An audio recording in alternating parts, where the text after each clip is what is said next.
In this video, I'm going to show you how we can use oil pastel and tempera cakes to create these really cool resist techniques on fired clay. So the project that I'm going to be showing you an example with is going to be on a butterfly project that we've been working on. So I'll be making my designs with symmetry, which is the same on both sides. But if you were doing this on a different project, you can do it any way that you want. I just want to show you the technique. So the first thing you're going to do when you get your clay project back, when we're doing an oil pastel resist, is you're going to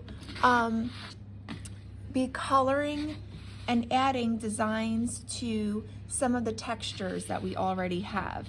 And you'll notice that when I color here with my oil pastel, that any parts of the design that are raised will kind of stand out, and then the areas that are low or kind of dug in are going to not get color, and then when I go to put paint in, they're going to kind of settle into those areas.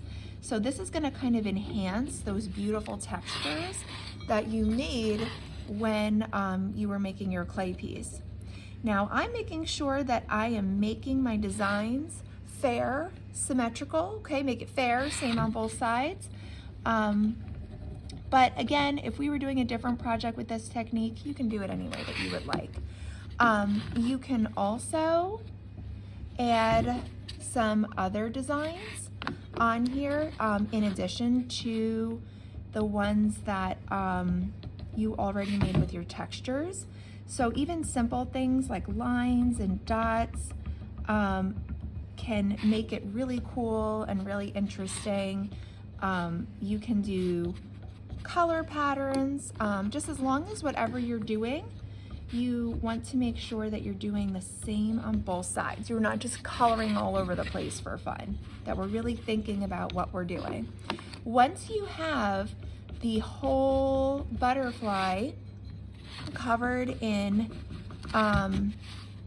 textures, okay, so we're not just coloring, we're drawing textures and enhancing textures, then you can start to paint.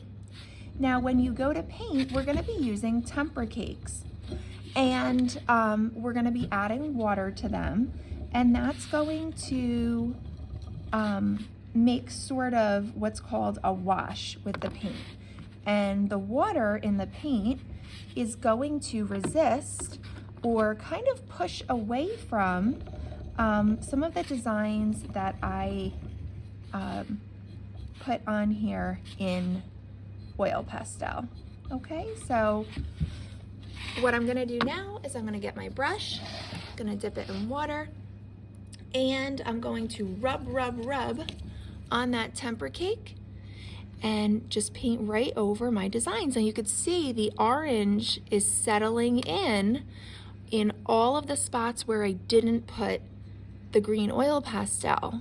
That's why that resist technique with the oil pastel is so cool, because the oil pushes it away and then it just settles into the area where there's no oil pastel. When you do this, it's really cool to think about using opposite colors. If you look at the color wheel, the color that's across from it on the color wheel is its opposite. So like red and green, blue and orange, because if you do this, especially pairing a warm with a cool, it creates contrast, and that allows them to kind of play off of each other and makes the design a little bit more interesting. So make sure that you're doing the same thing on both sides. You can also tap with your brush to get in some areas if you're having a little bit of trouble getting the paint to go where you want to go. You can also get a smaller brush if you need to go in areas that you're having trouble getting to, like maybe along the body. So you're going to be painting the whole front with symmetry like this, so same designs on both sides. And then on the back, you can do a single color if you'd like. You can get a little fancier with the back if you want, but definitely at least one color on the back just to make it look finished. So have fun. Don't forget, use your oil pastels to really enhance and draw attention to those textures. And when you're painting, think about maybe using opposite colors.